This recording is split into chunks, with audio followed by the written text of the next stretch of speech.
How AI decides which dental practice to recommend. Somebody in this city needs a dentist today. They are in pain, or they have moved here, or their old practice retired. They don't open Google and compare 10 websites. They ask phone, ChatGPT, whatever in front of them. Good dentist nearby, and they get an answer. 2 or 3 names, a sentence about each done. No list of links, no comparing one answer. So a decision got made about your practice and you weren't in the room. Nobody asked you. Something assembled a recommendation out of whatever it could find, and whatever it found was what got said. Today I want to explain how that assembly actually works, not tricks, the mechanism, because once you understand what it's built from, what to fix becomes obvious. Hi, I am Talha. I am a founder of Kino Solution, and we build AI systems that help local businesses get found on Google and AI search, respond instantly, and win more customers. Your website is not the source. Start with the assumption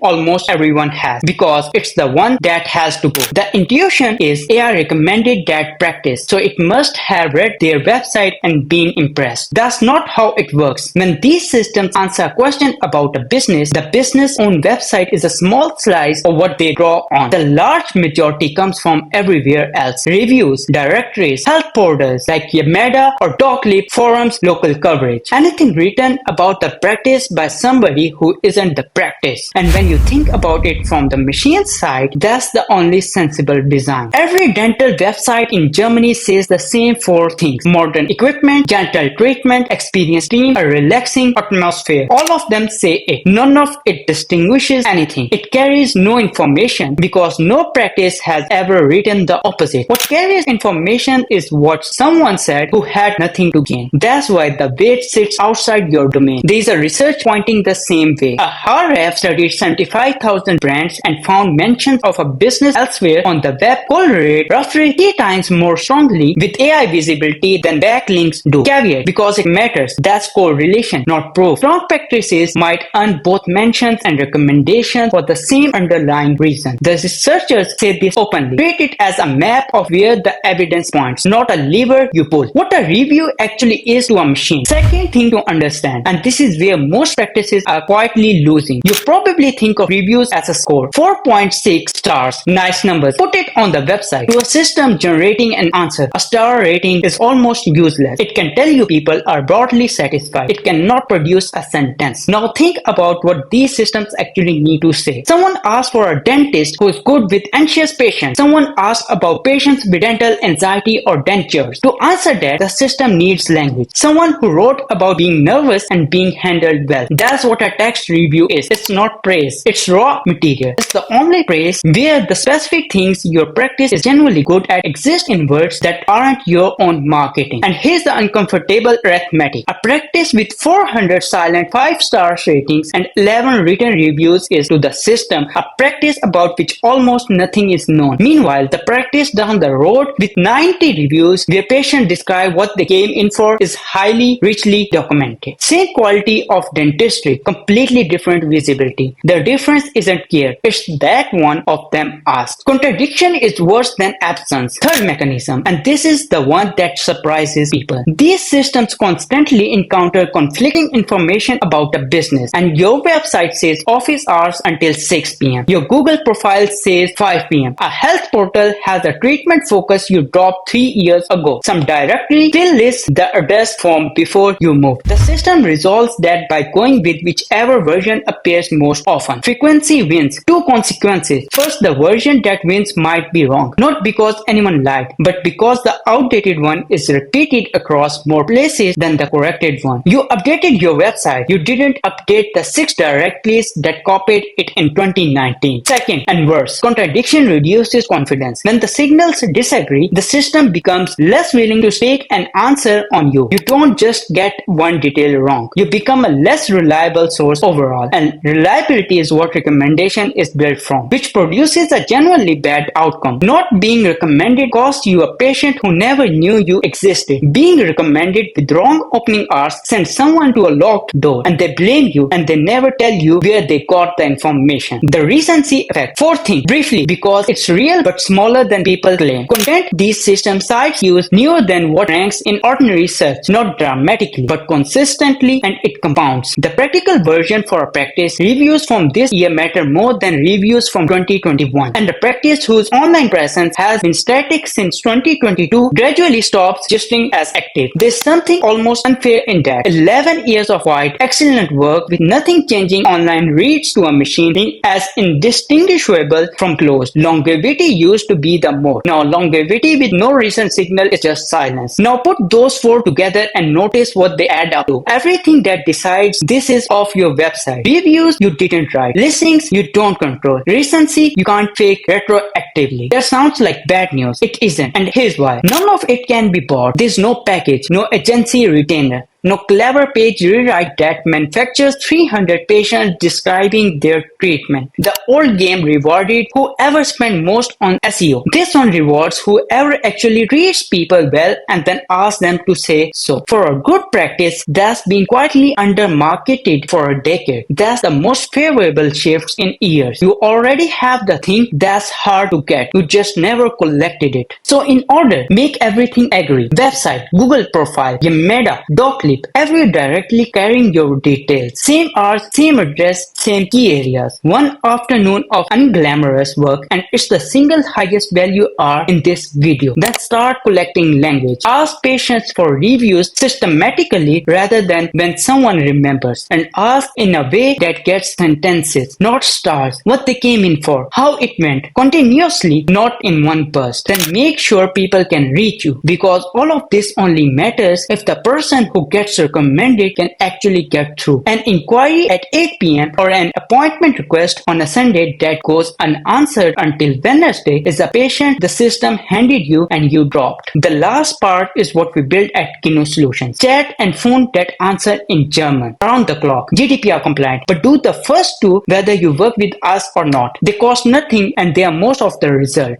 None of this is optimization. There's nothing to gain. It is just being consistent enough, recent enough, and well documented enough by other people that a system is willing to put your name in an answer. If you run a practice and something here landed, tell me in the comments which part I will answer. Thank you and see you in the next one. I am Talha. Follow for more.